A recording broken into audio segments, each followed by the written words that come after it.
पत्र भरायच्या अगोदर त्या ठिकाणी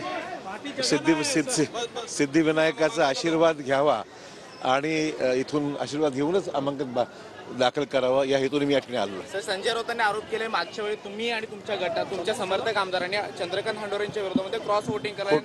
खोटी गोष्ट आहे. अशोक चव्हाण कधी दगाफटका करणारा माणूस नाहीये.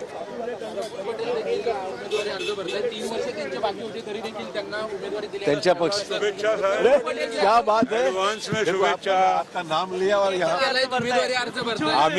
आम्ही दोन्ही एका बाजूला आता झालो. त्याच्या आम्हाला जास्त आनंद आनंद आहे. वैसे भी पहले था साथ में थे. हाँ नहीं पहले हमेशा थे, अभी बाहर आ गए. Thank you Praful, all the best. शुभेच्छा. अरे नवा प्रदीप काय सगळे विघ्न दूर करून आम्हाला यश दे आणि देशाच्या सेवेमध्ये काम करायला संधी द्यावी असं विनंती केली.